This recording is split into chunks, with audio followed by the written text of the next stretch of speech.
Los orígenes de la separación. La capacidad de extenderse es un aspecto fundamental de Dios, que Él le dio a su Hijo. En la creación, Dios se extendió a sí mismo a sus creaciones y les infundió la misma amorosa voluntad de crear que Él posee. No solo fuiste plenamente creado, sino que fuiste creado perfecto. No existe vacuidad en ti. Debido a la semejanza que guardas con tu Creador, eres creativo. Ningún hijo de Dios puede perder esa facultad, ya que es inherente a lo que Él es, pero puede usarla de forma inadecuada al proyectar. El uso inadecuado de la extensión, la proyección, tiene lugar cuando crees que existe en ti alguna carencia o vacuidad, y que puedes suplirla con tus propias ideas, en lugar de con la verdad. Este proceso comprende los siguientes pasos. Primero, crees que tu mente puede cambiar lo que Dios creó. Segundo, crees que lo que es perfecto puede volverse imperfecto o deficiente. Tercero, crees que puedes distorsionar las creaciones de Dios, incluido tú. Cuarto, crees que puedes ser tu propio creador y que estás a cargo de la dirección de tu propia creación. Estas distorsiones, relacionadas entre sí, son un fiel reflejo de lo que realmente ocurrió en la separación o desvío hacia el miedo. Nada de eso existía antes de la separación, ni existe realmente ahora. Todo lo que Dios creó es semejante a Él. La extensión, tal como Dios la emprendió, es similar al resplandor interior que los hijos del Padre han heredado de Él. Su verdadera fuente se encuentra en su interior. Esto es tan cierto con respecto al Padre como al Hijo. En este sentido, la creación incluye tanto la creación del Hijo por Dios, como las creaciones del Hijo una vez que su mente ha sanado. Esto requiere el libre albedrío con el que Dios le dotó, ya que toda creación amorosa se otorga libremente en una línea continua, en la que todos los aspectos tienen el mismo rango. El jardín del Edén, la condición que existía antes de la separación, era un estado mental en el que no se necesitaba nada. Cuando Adán dio oídos a las mentiras de la serpiente, lo único que oyó fueron falsedades. Tú no tienes por qué continuar creyendo lo que no es verdad, a no ser que así lo elijas. Todo ello puede literalmente desaparecer en un abrir y cerrar de ojos porque no es más que una percepción falsa. Lo que se ve en sueños parece ser muy real. Lo que es más, en la Biblia se menciona que sobre Adán se abatió un sueño profundo, mas no se hace referencia en ninguna parte a que haya despertado. El mundo no ha experimentado todavía ningún despertar o renacimiento completo. Un renacer así es imposible mientras sigas proyectando o creando falsamente. No obstante, la capacidad de extender tal como Dios te extendió su espíritu permanece todavía dentro de ti. En realidad, esta es tu única alternativa, pues se te dio el libre albedrío para que te deleitaras creando lo perfecto. Todo miedo se reduce, en última instancia, a la básica percepción errónea de que tienes la capacidad de usurpar el poder de Dios. Por supuesto, no puedes hacer eso, ni jamás pudiste haberlo hecho. En esto se basa el que puedas escaparte del miedo. Te liberas cuando aceptas la expiación, lo cual te permite darte cuenta de que en realidad tus errores nunca ocurrieron. Solo después del sueño profundo que se abatió sobre Adán pudo éste experimentar pesadillas. Si de repente se enciende una luz cuando alguien está teniendo un sueño aterrador, puede que inicialmente interprete la luz como parte de su sueño y tenga miedo de ella. Sin embargo, cuando despierte, la percibirá correctamente como su liberación del sueño, al que dejará entonces de atribuir realidad. Esta liberación no se basa en ilusiones. El conocimiento que ilumina no solo te libera, sino que también te muestra claramente que eres libre. Sean cuales sean las mentiras que te hayas creído, para el milagro son irrelevantes, pues puedes sanar cualquiera de ellas con la misma facilidad. El milagro no hace distinciones entre diferentes percepciones falsas. Su única finalidad es distinguir entre la verdad por un lado y el error por otro. Algunos milagros pueden parecer más difíciles de obrar que otros, pero no te olvides del primer principio de este curso: no hay grados de dificultad en los milagros. En realidad, eres perfectamente invulnerable a toda expresión de falta de amor. Estas expresiones pueden proceder de ti o de otros, de ti hacia otros, o de otros hacia ti. La paz es un atributo que se encuentra en ti. No puedes hallarla fuera de ti mismo. La enfermedad es una forma de búsqueda externa. La salud es paz interior. La paz te permite mantenerte ecuánime ante cualquier falta de amor procedente de afuera, y te capacita, mediante tu aceptación de los milagros, para corregir las condiciones que resultan de la falta de amor en los demás.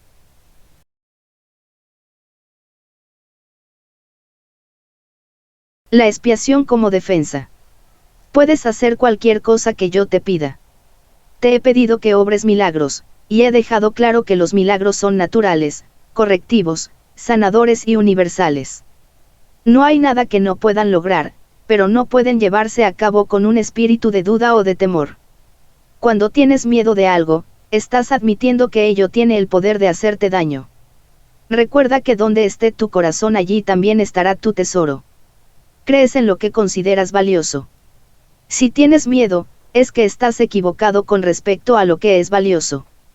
Tu entendimiento inevitablemente evaluará erróneamente, y al otorgar el mismo poder a todos los pensamientos, destruirás inevitablemente la paz. Por eso es por lo que la Biblia habla de la paz de Dios que supera todo razonar. No hay error que pueda alterar esa paz en lo más mínimo. Dicha paz no permite que nada que no proceda de Dios te afecte. Este es el uso correcto de la negación. No se usa para ocultar nada, sino para corregir el error. Lleva todos los errores ante la luz, y puesto que el error es lo mismo que la oscuridad, corrige todos los errores automáticamente. La auténtica negación es un poderoso mecanismo protector. Puedes y debes negar toda creencia de que el error puede hacerte daño. Esta clase de negación no oculta, sino que corrige. Tu mente recta depende de ella. Negar el error es una sólida defensa en favor de la verdad, pero negar la verdad da lugar a creaciones falsas, las proyecciones del ego.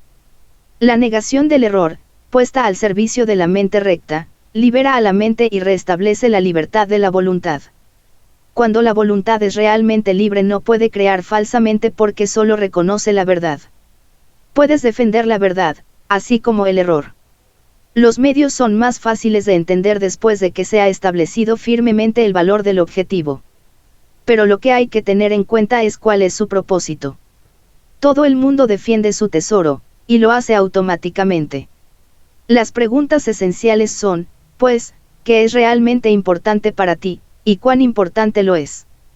Una vez que hayas aprendido a tener en cuenta estas preguntas y a tenerlas presentes en todas tus acciones, tendrás muy poca dificultad en clarificar los medios.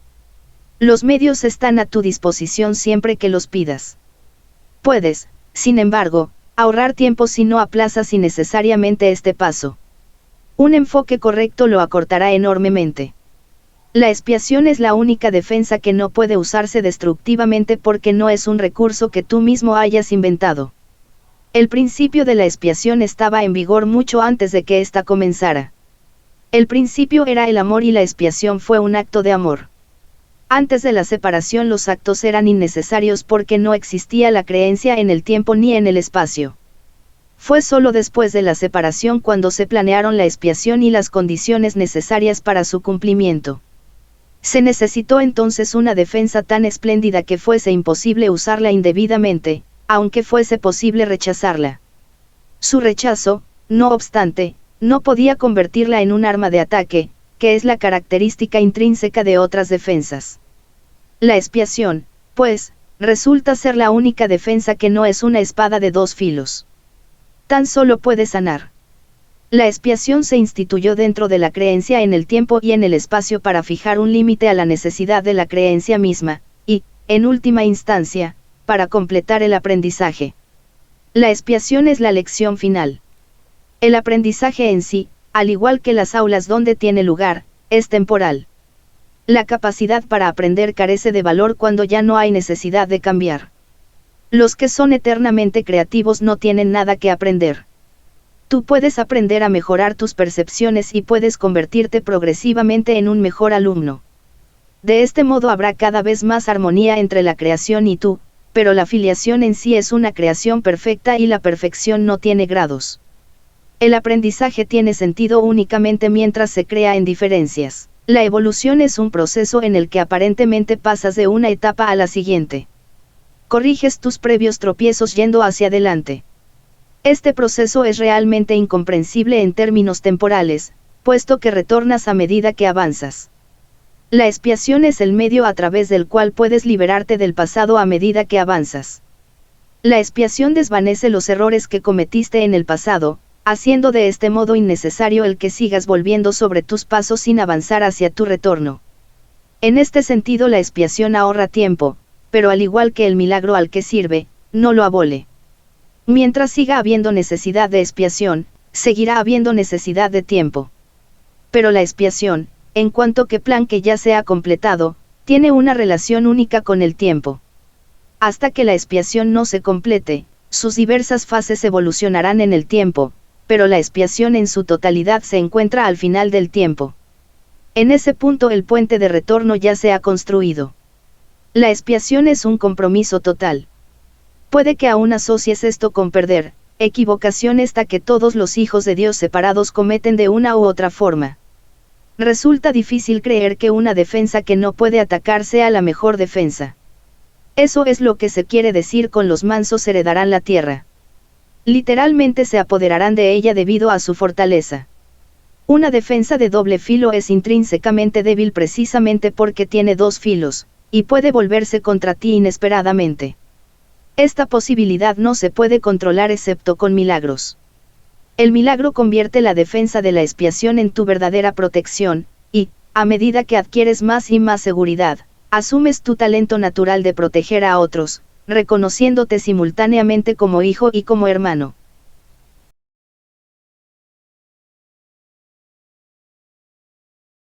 El altar de Dios. Solo puedes aceptar la expiación dentro de ti liberando la luz interior. Desde la separación, las defensas se han usado casi exclusivamente para defenderse contra la expiación y mantener así vigente la separación. Generalmente esto se manifiesta como una necesidad de proteger el cuerpo. Las múltiples fantasías corporales a las que las mentes se entregan proceden de la creencia distorsionada de que el cuerpo puede usarse como un medio para alcanzar la expiación. Percibir el cuerpo como un templo es únicamente el primer paso en el proceso de corregir esta distorsión, ya que solo la altera en parte. Dicha percepción del cuerpo ciertamente reconoce que la expiación en términos físicos es imposible. El siguiente paso, no obstante, es darse cuenta de que un templo no es en modo alguno una estructura. Su verdadera santidad reside en el altar interior en torno al cual se erige la estructura. Hacer hincapié en estructuras hermosas es señal de que se teme a la expiación y de que no se está dispuesto a llegar al altar en sí. La auténtica belleza del templo no puede verse con los ojos físicos. La visión espiritual, por otra parte, al ser una visión perfecta, no puede ver la estructura en absoluto. Puede, no obstante, ver el altar con perfecta claridad. Para que la eficacia de la expiación sea perfecta, a esta le corresponde estar en el centro del altar interior, desde donde subsana la separación y restituye la plenitud de la mente. Antes de la separación la mente era invulnerable al miedo, ya que el miedo no existía. Tanto la separación como el miedo son creaciones falsas que tienen que deshacerse a fin de que se pueda restaurar el templo y abrir el altar para que reciba la expiación. Esto supone el fin de la separación, al poner dentro de ti la única defensa eficaz contra todo pensamiento de separación, haciendo de este modo que seas absolutamente invulnerable. El que todos acepten la expiación es solo cuestión de tiempo. Tal vez parezca que esto contradice su libre albedrío, dada la inevitabilidad de la decisión final, pero en realidad no es así. Puedes aplazar lo que tienes que hacer y eres capaz de enormes dilaciones, pero no puedes desvincularte completamente de tu Creador, quien fija los límites de tu capacidad para crear falsamente. Una voluntad aprisionada engendra una situación tal, que, llevada al extremo, se hace completamente intolerable. La resistencia al dolor puede ser grande, pero no es ilimitada. A la larga, todo el mundo empieza a reconocer, por muy vagamente que sea, que tiene que haber un camino mejor. A medida que este reconocimiento se arraiga más, acaba por convertirse en un punto decisivo en la vida de cada persona. Esto finalmente vuelve a despertar la visión espiritual y, al mismo tiempo, mitiga el apego a la visión física. Este alternar entre los dos niveles de percepción se experimenta normalmente como un conflicto que puede llegar a ser muy agudo. Aún así, el desenlace final es tan inevitable como Dios. La visión espiritual literalmente no puede ver el error, y busca simplemente la expiación. todas las soluciones que los ojos del cuerpo buscan se desvanecen. La visión espiritual mira hacia adentro e inmediatamente se da cuenta de que el altar ha sido profanado y de que necesita ser reparado y protegido. Perfectamente consciente de la defensa apropiada, la visión espiritual pasa por alto todas las demás y mira más allá del error hacia la verdad. Debido a la fuerza de su visión, pone a la mente a su servicio. Esto restablece el poder de la mente y hace que las demoras le resulten cada vez más intolerables al darse cuenta de que lo único que hacen es añadir dolor innecesario.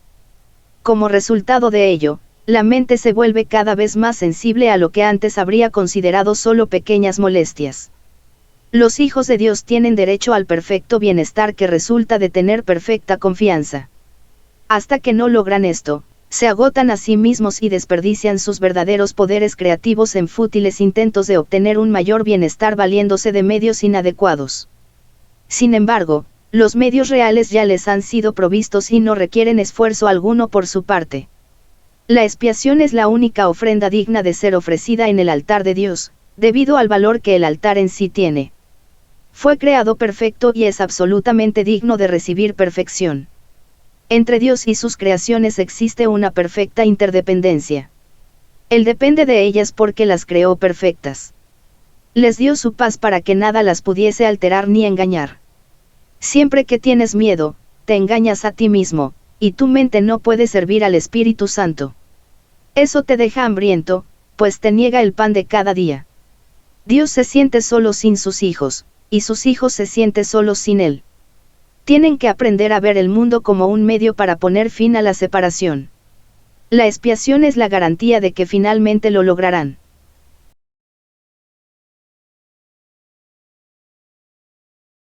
La curación y la liberación del miedo. Vamos a hacer ahora hincapié en la curación. El milagro es el medio, la expiación el principio y la curación el resultado. Hablar de una curación milagrosa es combinar impropiamente dos órdenes de realidad diferentes. Una curación no es un milagro. La expiación, el último milagro, es un remedio, y cualquier clase de curación es su resultado. Es irrelevante a qué clase de error se aplique la expiación. Toda curación es esencialmente una liberación del miedo. Para poder llevarla a cabo, tú mismo debes estar libre de todo miedo. No entiendes lo que es la curación debido a tu propio miedo. Un paso importante en el plan de la expiación es deshacer el error en todos los niveles. La enfermedad o mentalidad no recta es el resultado de una confusión de niveles, pues siempre comporta la creencia de que lo que está mal en un nivel puede afectar adversamente a otro. Nos hemos referido a los milagros como un medio de corregir la confusión de niveles, ya que todos los errores tienen que corregirse en el mismo nivel en que se originaron. Solo la mente puede errar. El cuerpo solo puede actuar equivocadamente cuando está respondiendo a un pensamiento falso. El cuerpo no puede crear y la creencia de que puede error básico da lugar a todos los síntomas físicos. Las enfermedades físicas implican la creencia en la magia. La distorsión que dio lugar a la magia se basa en la creencia de que existe una capacidad creativa en la materia que la mente no puede controlar. Este error puede manifestarse de dos formas. Se puede creer que la mente puede crear falsamente en el cuerpo, o que el cuerpo puede crear falsamente en la mente. Cuando se comprende que la mente, el único nivel de creación, no puede crear más allá de sí misma, ninguno de esos dos tipos de confusión tiene por qué producirse. Solo la mente puede crear porque el espíritu ya fue creado, y el cuerpo es un recurso de aprendizaje al servicio de la mente. Los recursos de aprendizaje no son lecciones en sí mismos. Su propósito es simplemente facilitar el aprendizaje. Lo peor que puede ocurrir cuando se usan indebidamente es que no lo faciliten. De por sí, un recurso de aprendizaje no tiene poder para producir verdaderos errores en el aprendizaje. El cuerpo, si se le entiende correctamente, comparte la invulnerabilidad de la expiación en lo que respecta a las defensas de doble filo. Ello es así no porque sea un milagro, sino porque, de por sí, no da lugar a interpretaciones falsas. El cuerpo es sencillamente parte de tu experiencia en el mundo físico. Se puede exagerar el valor de sus capacidades y con frecuencia se hace. Sin embargo, es casi imposible negar su existencia en este mundo. Los que lo hacen se dedican a una forma de negación particularmente inútil. En este caso el término inútil significa únicamente que no es necesario proteger a la mente negando lo no mental.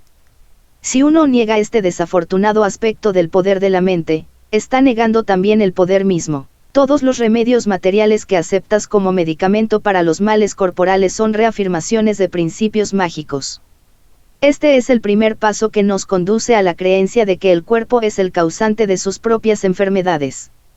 El segundo paso en falso es tratar de curarlo por medio de agentes no creativos. Esto no quiere decir, sin embargo, que el uso de tales agentes con propósitos correctivos sea censurable. A veces la enfermedad tiene tan aprisionada a la mente que temporalmente le impide a la persona tener acceso a la expiación.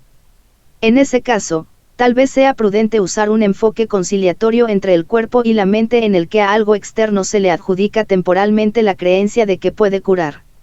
Esto se debe a que lo que menos puede ayudar al que no está en su mente recta o al enfermo es hacer algo que aumente su miedo. De por sí ya se encuentra en un estado debilitado debido a este. Exponerle prematuramente a un milagro podría precipitarle al pánico, lo cual es muy probable que ocurriese en aquellos casos en que la percepción invertida ha dado lugar a la creencia de que los milagros son algo temible. El valor de la expiación no reside en la manera en que ésta se expresa.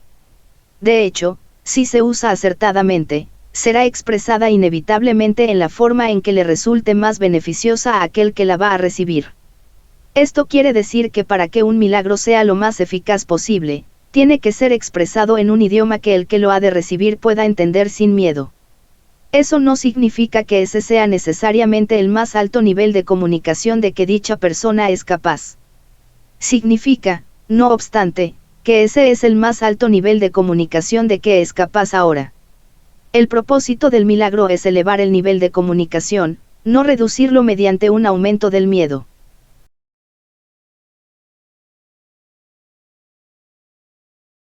La función del obrador de milagros. Antes de que los obradores de milagros estén listos para emprender su función en este mundo, es esencial que comprendan cabalmente el miedo que se le tiene a la liberación. De lo contrario, podrían fomentar inadvertidamente la creencia de que la liberación significa aprisionamiento, creencia que, de por sí, ya es muy prevaleciente. Esta percepción errónea procede a su vez de la creencia de que el daño puede limitarse solo al cuerpo.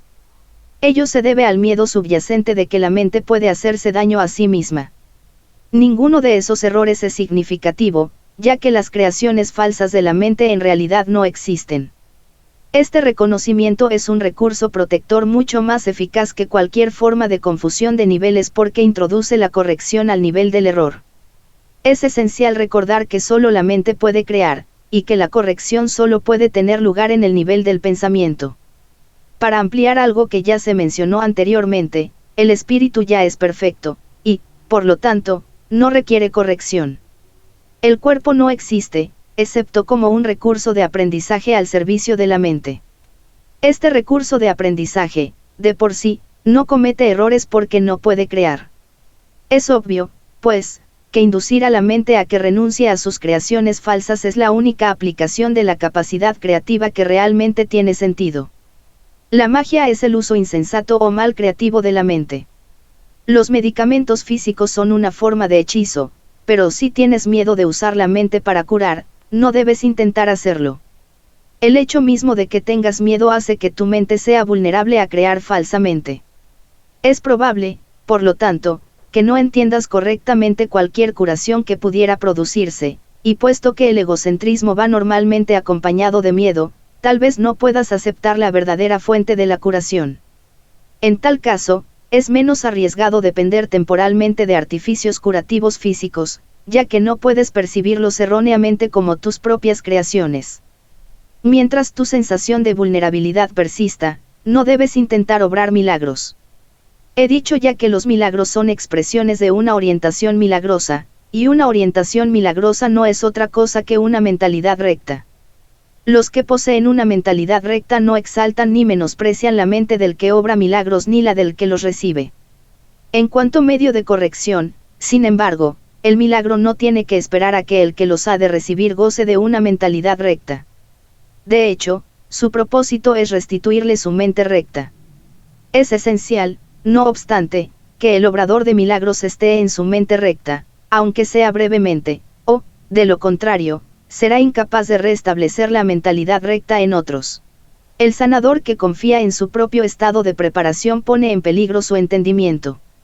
Estás perfectamente a salvo siempre que no te preocupes en absoluto por tu estado de preparación, pero mantengas firme confianza en el mío. Si tus inclinaciones a obrar milagros no están funcionando debidamente, es siempre porque el miedo se ha infiltrado en tu mentalidad recta y la ha invertido. Toda forma de mentalidad no recta es el resultado de negarte a aceptar la expiación para ti mismo. Si la aceptases estarías en una posición desde la que podrías reconocer que los que tienen necesidad de curación son simplemente aquellos que aún no se han dado cuenta de que la mentalidad recta es en sí la curación.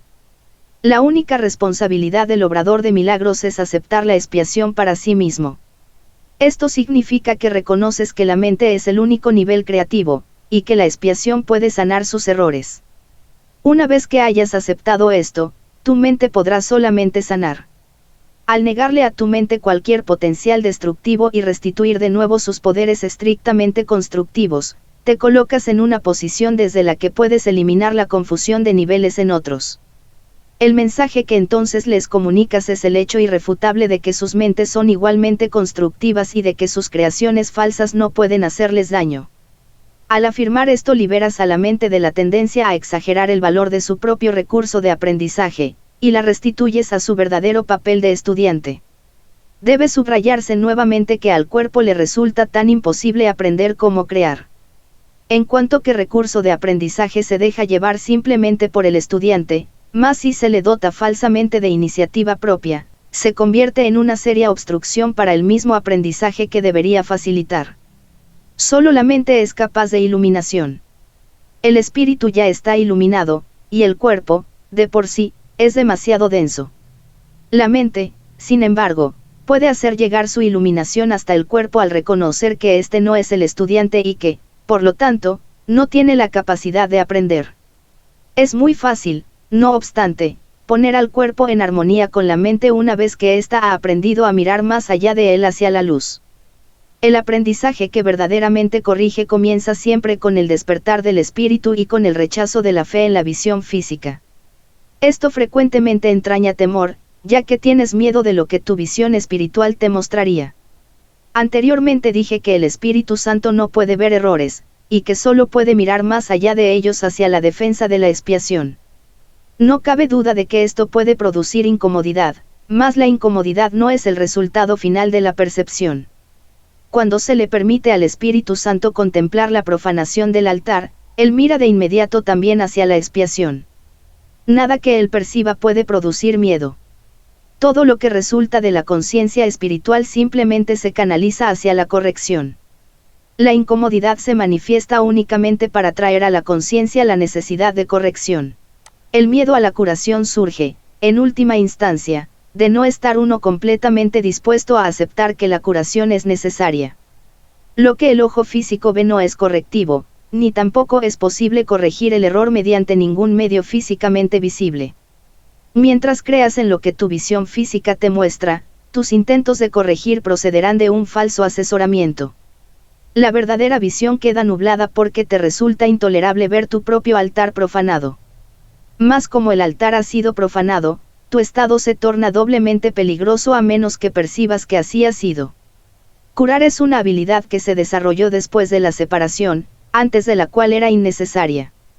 Es temporal al igual que todos los aspectos de la creencia en el tiempo y en el espacio. Mientras el tiempo continúe, no obstante, la curación seguirá siendo necesaria como medio de protección. Esto se debe a que la curación se basa en la caridad, y la caridad es una forma de percibir la perfección en otro aun cuando no puedas percibirla en ti mismo. La mayoría de los conceptos más elevados que ahora eres capaz de concebir dependen del tiempo. La caridad, en realidad, no es más que un pálido reflejo de un amor mucho más poderoso y todo abarcador, el cual está mucho más allá de cualquier forma de caridad que te hayas podido imaginar hasta ahora. La caridad es esencial para la mentalidad recta aún en la pequeña medida en que ahora puedes alcanzarla. La caridad es una manera de ver a otro como si ya hubiese llegado mucho más allá de lo que en realidad ha logrado en el tiempo hasta ahora. Puesto que su pensamiento tiene fallos, no puede ver que la expiación es para él, pues, de otro modo, no tendría necesidad de caridad. La caridad que se le concede es a la vez una confirmación de que necesita ayuda, así como el reconocimiento de que la aceptará. Estas dos percepciones denotan claramente su dependencia del tiempo, haciendo patente el hecho de que la caridad opera todavía dentro de las limitaciones de este mundo. Dije anteriormente que solo la revelación trasciende el tiempo. El milagro, al ser una expresión de caridad, tan solo puede acortarlo. Hay que entender, no obstante, que cuando le ofreces un milagro a otro estás acortando su sufrimiento y el tuyo. Esto corrige tanto retroactivamente como progresivamente. A. Principios especiales de los obradores de milagros. Primero. El milagro elimina la necesidad de tener preocupaciones de rango inferior. Puesto que es un intervalo de tiempo que está fuera de las coordenadas temporales en las que normalmente operamos, las consideraciones normales con respecto al tiempo y al espacio no le afectan. Cuando obres un milagro yo haré los arreglos necesarios para que el tiempo y el espacio se ajusten a él. Segundo. Es esencial hacer una clara distinción entre lo que se crea y lo que se fabrica. Toda forma de curación se basa en esta corrección fundamental de percepción de niveles. Tercero. Nunca confundas la mentalidad recta con la mentalidad errada. Reaccionar ante cualquier clase de error de cualquier forma que no sea con un deseo de sanar es una expresión de esa confusión. Cuarto. El milagro es siempre la negación de ese error y la afirmación de la verdad. Solo la mentalidad recta puede corregir de forma que sus efectos sean reales. De hecho, lo que no produce efectos reales en realidad no existe. Sus efectos, por lo tanto, son nulos. Al no tener contenido substancial, se presta a ser proyectado. Quinto. El poder del milagro para ajustar niveles genera la percepción correcta que da lugar a la curación. Hasta que eso no ocurra será imposible entender lo que es la curación. El perdón es un gesto vacío a menos que conlleve corrección. Sin ella, lo que hace es básicamente juzgar, en vez de sanar. Sexto. El perdón que procede de una orientación milagrosa tan solo ofrece corrección. No posee elementos de juicio en absoluto. La frase Padre, perdónalos porque no saben lo que hacen no evalúa en modo alguno lo que las personas en cuestión estén haciendo. Es una petición a Dios para que sane sus mentes. En ella no se hace referencia al resultado del error, pues eso es irrelevante. Séptimo. El precepto C de un mismo sentir es la aseveración que exhorta a todos a que estén listos para la revelación. Mi ruego haced esto en memoria mía es una petición a los obradores de milagros para que colaboren conmigo. Estas dos aseveraciones no pertenecen a un mismo orden de realidad. Solo la última entraña una conciencia de tiempo, ya que recordar es traer el pasado al presente. El tiempo está bajo mi control, pero la eternidad le pertenece a Dios. En el tiempo. Existimos unos con otros y unos para otros. En la eternidad coexistimos con Dios. Octavo. Puedes hacer mucho en favor de tu propia curación y la de los demás y en situaciones en las que se requiere tu ayuda piensas de la siguiente manera, estoy aquí únicamente para ser útil. Estoy aquí en representación de aquel que me envió. No tengo que preocuparme por lo que debo decir ni por lo que debo hacer, pues aquel que me envió me guiará. Me siento satisfecho de estar donde quiera que Él desee, porque sé que Él estará allí conmigo. Sanaré a medida que le permita enseñarme a sanar.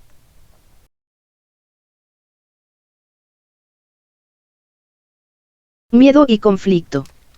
Tener miedo parece ser algo involuntario y no estar bajo tu control. Más he dicho ya que solo los actos constructivos deben ser involuntarios. Mi control puede hacerse cargo de todo lo que no es importante, mientras que, si así lo decides, mi asesoramiento puede dirigir todo lo que sí lo es.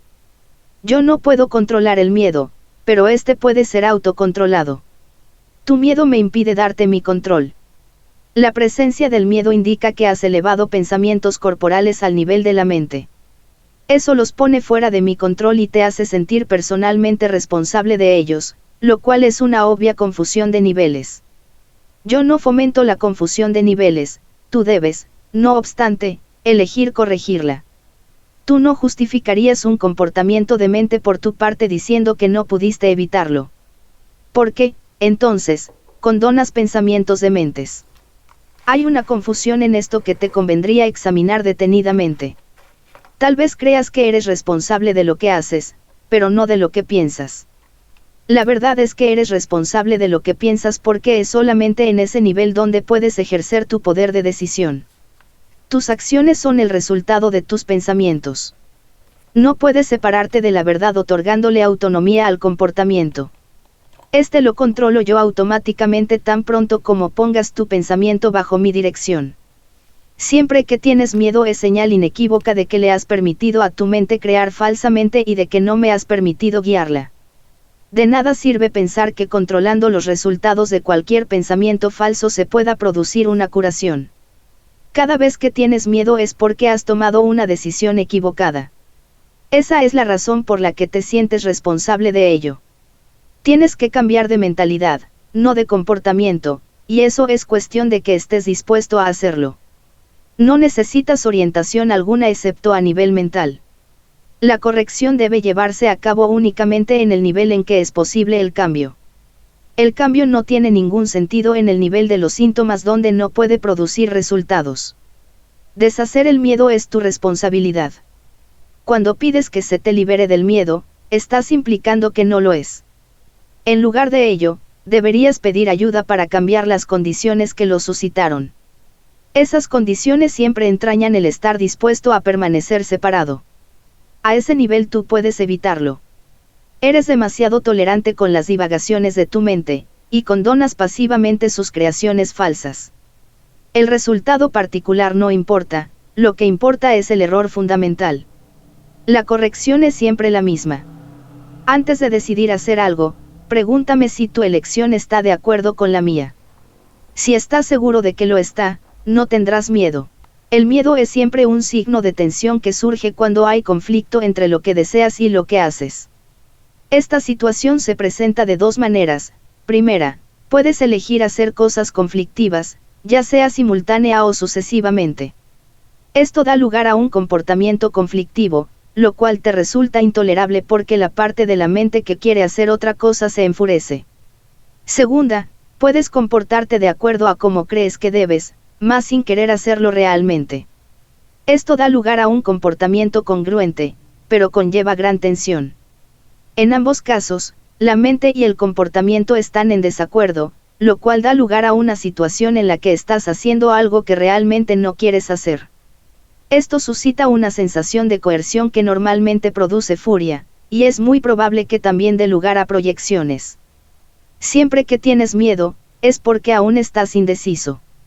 Tu mente se encuentra, por lo tanto, dividida y tu comportamiento inevitablemente se vuelve errático. La corrección a nivel de comportamiento puede cambiar el error del primer tipo al segundo, mas no elimina el miedo. Es posible alcanzar un estado en el que dejas que yo guíe tu mente sin ningún esfuerzo consciente por tu parte, mas ello requiere un grado de buena voluntad que tú aún no posees. El Espíritu Santo no puede pedirte que hagas más de lo que estás dispuesto a hacer. La fuerza para hacer lo que Él te pide procede de una firme resolución por tu parte. Hacer la voluntad de Dios no produce ninguna tensión una vez que reconoces que su voluntad es también la tuya. La lección en este caso es muy sencilla, aunque muy fácil de pasar por alto. Voy, por lo tanto, a repetirla, y te exhorto a que escuches atentamente. Solo tu mente puede producir miedo. Hace eso cada vez que está en conflicto con respecto a lo que quiere, lo cual inevitablemente produce tensión, ya que existen discrepancias entre lo que quiere y lo que hace al respecto. Eso solo puede corregirse aceptando un objetivo unificado. El primer paso correctivo para deshacer el error es darse cuenta, antes que nada, de que todo conflicto es siempre una expresión de miedo. Daíte a ti mismo que de alguna manera tienes que haber decidido no amar, ya que de otro modo el miedo no habría podido hacer presa en ti. A partir de ahí, todo el proceso correctivo se reduce a una serie de pasos pragmáticos dentro del proceso más amplio de aceptar que la expiación es el remedio. Estos pasos pueden resumirse de la siguiente forma. Reconoce en primer lugar que lo que estás experimentando es miedo. El miedo procede de una falta de amor. El único remedio para la falta de amor es el amor perfecto. El amor perfecto es la expiación. He subrayado que el milagro, la expresión de la expiación, es siempre un gesto de respeto del que es digno para con otro que también es digno. El reconocimiento de esa dignidad lo restablece la expiación.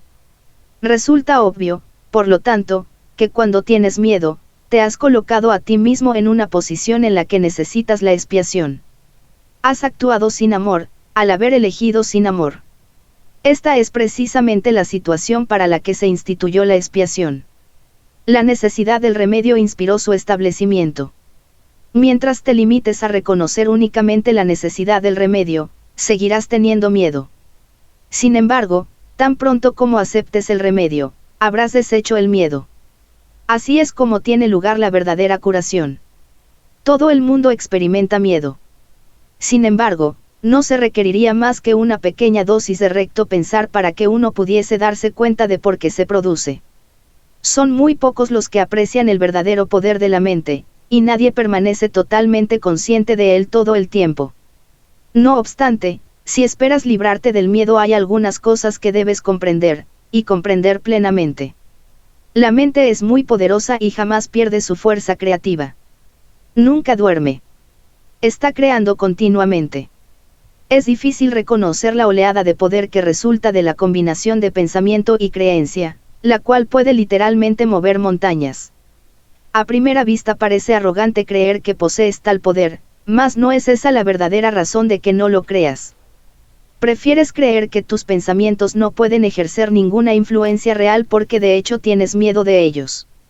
Eso puede mitigar la conciencia de culpabilidad, pero a costa de percibir a la mente como impotente. Si crees que lo que piensas no tiene ningún efecto, puede que dejes de tenerle miedo, pero es bastante improbable que le tengas respeto. No hay pensamientos fútiles. Todo pensamiento produce forma en algún nivel.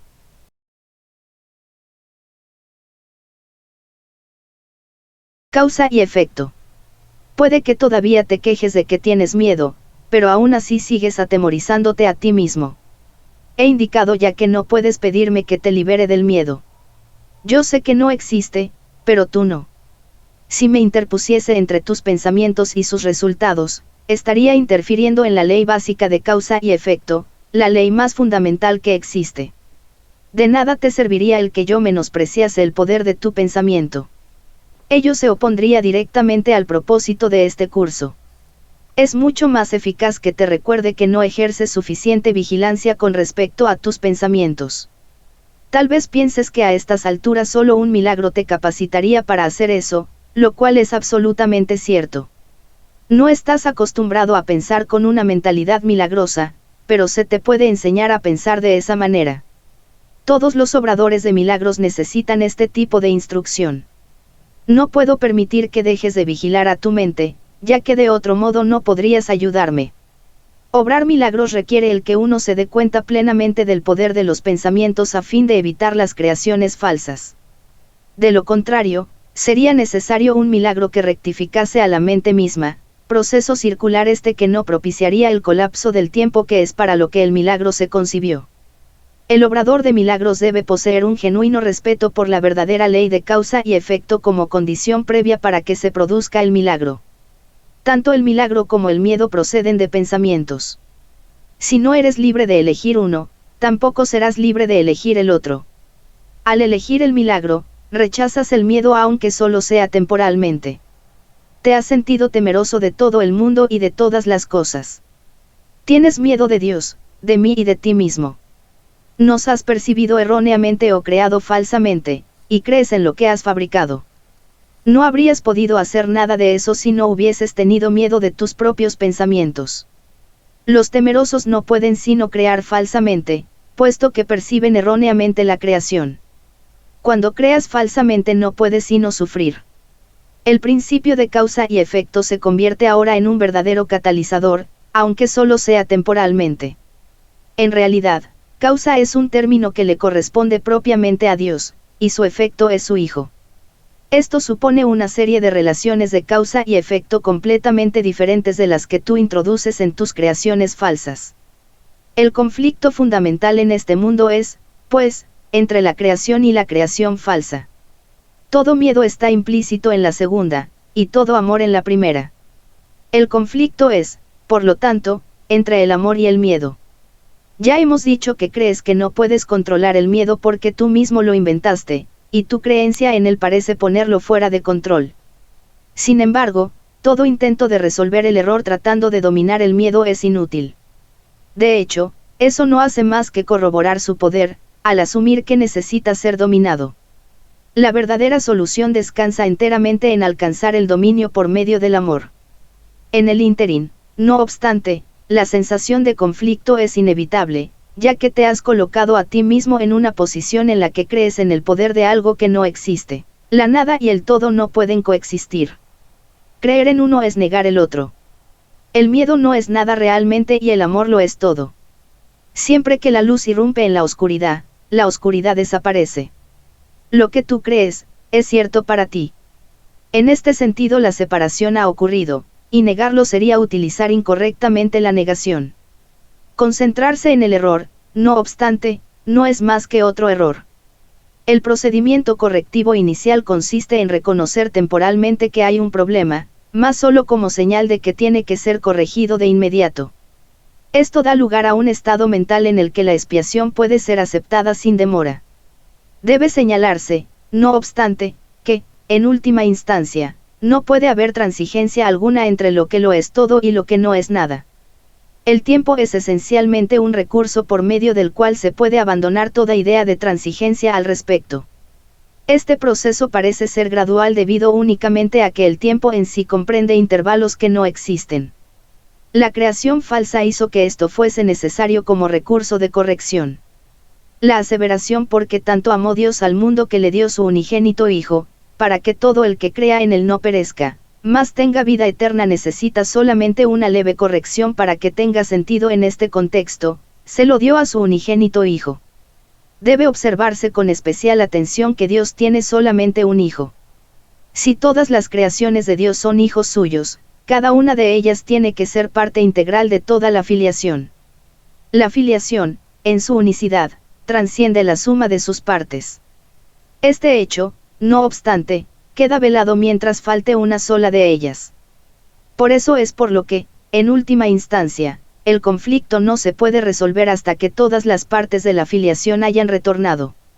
Solo entonces podrá comprenderse lo que, en el verdadero sentido de la palabra, significa la plenitud. Cualquier parte de la filiación puede creer en el error o en la incompleción si así lo elige. Sin embargo, si lo hace, estará creyendo en la existencia de algo que no existe. Lo que corrige este error es la expiación. Ya he hablado brevemente acerca de la condición de estar listo, pero tal vez pueda ser útil mencionar aquí algunos puntos adicionales. Estar listo es solo el prerequisito para que se pueda lograr algo. No se debe confundir una cosa con la otra. Tan pronto como se da la condición de estar listo, también se da, en cierta medida, el deseo de querer lograr algo, si bien este no es necesariamente un deseo indiviso. Dicha condición de estar listo no es más que el potencial para que pueda tener lugar un cambio de mentalidad. La confianza no puede desarrollarse plenamente hasta que no se haya alcanzado un dominio total. Hemos tratado ya de corregir el error fundamental de que es posible dominar el miedo, y hemos enfatizado que el verdadero dominio solo se puede alcanzar por medio del amor. Estar listo es solo el comienzo de la confianza. Tal vez pienses que esto implica que tiene que transcurrir mucho tiempo entre el momento en que estás listo y aquel en el que alcanzas el dominio, pero permíteme recordarte que el tiempo y el espacio están bajo mi control.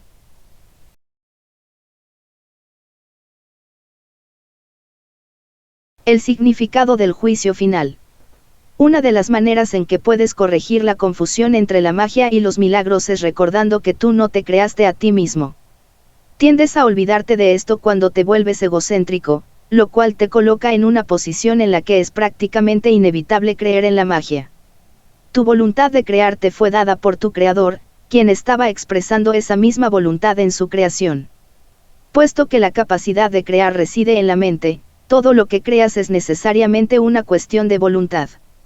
De ello se desprende también que lo que haces por tu cuenta es real para ti, mas no lo es en la mente de Dios. Esta distinción básica conduce directamente al verdadero significado del juicio final. El juicio final es una de las ideas más atemorizantes de tu sistema de pensamiento. Eso se debe a que no entiendes lo que es. Juzgar no es un atributo de Dios. El juicio final se originó a raíz de la separación como uno de los muchos recursos de aprendizaje que se incluyeron en el plan general.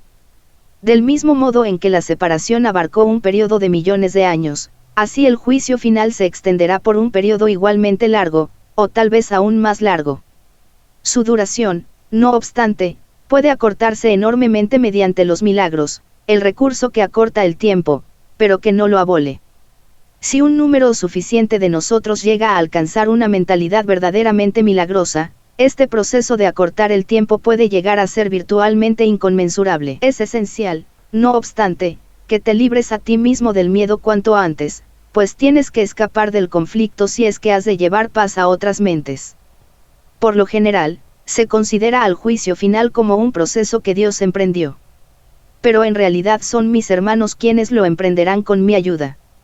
El juicio final es la última curación, en vez de un reparto de castigos, por mucho que pienses que los castigos son merecidos.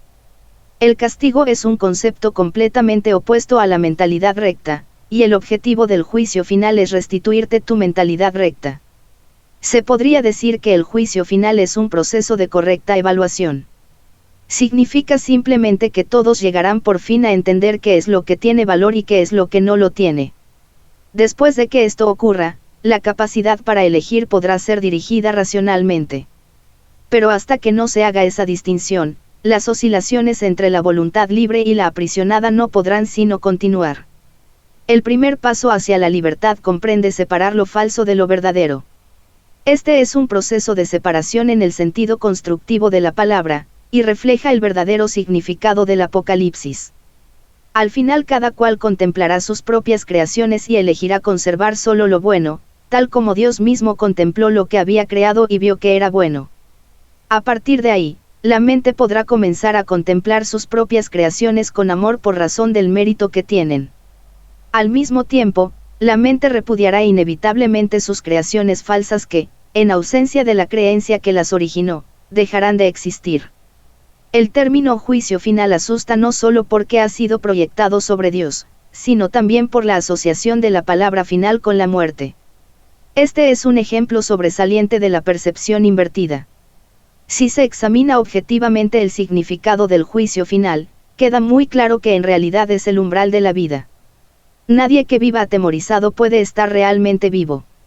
No te puedes someter a ti mismo a tu propio juicio final porque tú no te creaste a ti mismo.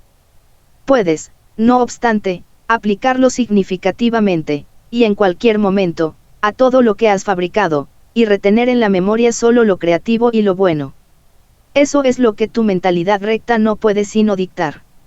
El único propósito del tiempo es darte tiempo para alcanzar ese juicio, el cual no es otra cosa que el juicio perfecto con respecto a tus propias creaciones perfectas.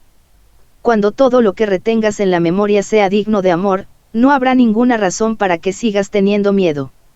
Ese es tu papel en la expiación.